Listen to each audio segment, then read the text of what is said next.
Today, Canon released the R5C, and I want to share my thoughts on what I think of the camera after reading everything online. But before that, I want to say who I think this camera is for. Now, I've been following the development of the R5C, or at least the rumors of it, for the last few months, and when I originally heard about it, it was promoted as an R5 that doesn't overheat. And I thought, that's perfect. I have my R6. My R6 is great, but when it comes to video, it does tend to overheat as well. And so, I thought about an R5, but that also has overheating problems. So when I heard this is basically gonna be an R5, but without any of the limitations that originally came with the R5, I was very excited. Now, Canon is promoting this as a photo-video hybrid that works for any and all scenarios. Where I think that's a bit of a problem is that this really is branded as a cinema, EOS, film, video first camera. You can see it, it's evident in the branding. It basically looks like a R5 and a C70 had a baby. And even the fact that they removed the in-body image stabilization speaks to me and says that maybe it's more of a video first camera. I'm curious to hear from you. Are you more of a photo shooter or more of a video shooter? Does the removal of in-body image stabilization affect your decision to either go with this camera or not? I know a lot of people don't like the camera wobble that you get when you're shooting at really wide angles with the in-body image stabilization. Personally, for me, I'd rather have it than not and maybe have the option to turn it off. When I think of a hybrid shooter, I think of something like a wedding shooter who does both photo and video. Maybe you're there in the moment, capturing pictures, and then you quickly switch into video mode to capture a few moments, and that's maybe the type of service that you offer. Where this falls a little bit short is that they've basically split this camera into two halves. If you look at the on-off switch on the top, it's not only on and off, it's also photo and video. What they've done is they've basically split the camera so that in photo mode, it functions exactly like an R5 without the in-body image stabilization and without the video modes. To get the video modes, you have to switch it to the video mode side of the on-off switch. And then all of the cinema functions, the cinema menu with all of your RAW, your 8K, all your codec options comes up, and you have a lot more control over how you shoot video.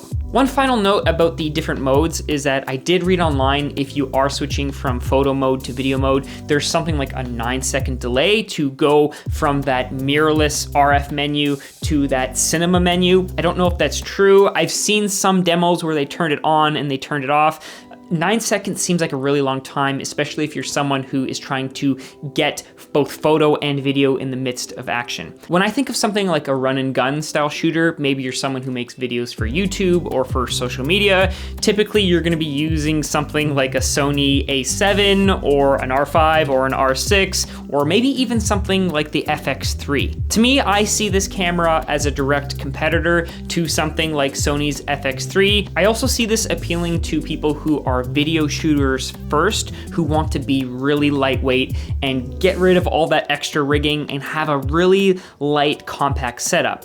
Now, again, where part of this problem lies is that the camera doesn't have any in-body image stabilization, and if you are someone who's invested into the RF lens system, that's Canon's mirrorless system, lenses like the 50mm and the 85mm 1.2 don't have any in-lens image stabilization. So where this becomes a problem is if you are using those lenses, you either then need to rig up your camera so that you're not getting handshake, especially at those more telephoto lens lengths like an 85mm. Also, a few months ago or a few weeks ago, Canon released their VR stereoscopic lens. It's that dual lens 5.2mm 180-degree lens.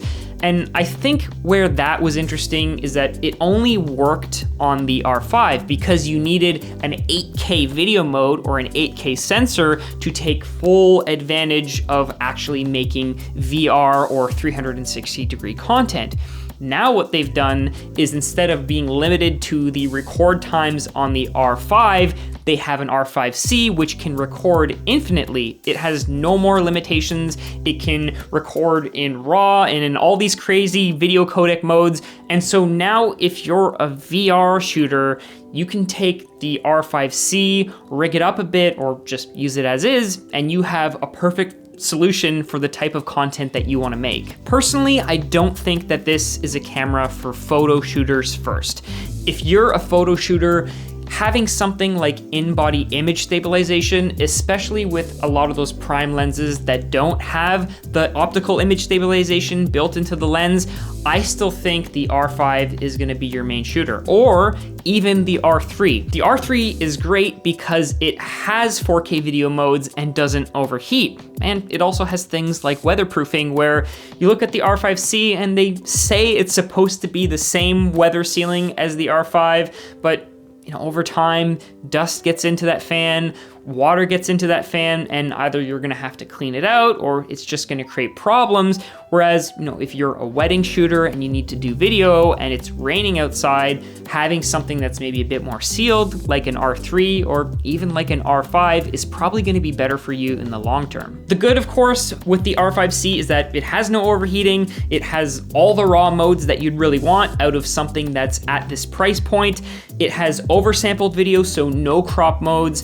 It doesn't have built-in NDs, but again, if you're a hybrid shooter and you're also shooting photo, chances are you have external NDs. Another thing I really like about it that would almost push me from going from an R5 to an RC is the fact that it has more video codecs. The 10-bit 422 HVEC video codec that is in the R5 and the R6 is notoriously hard to edit, and now that they've given more options, it'd be really great if we could see that and have that fall down to both the R5 and the RC.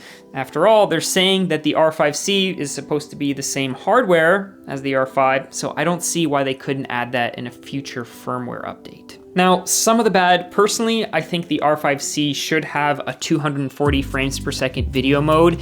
The FX3 has it in 1080p, and with the addition of the fan, I don't see why the R5C couldn't have that as well.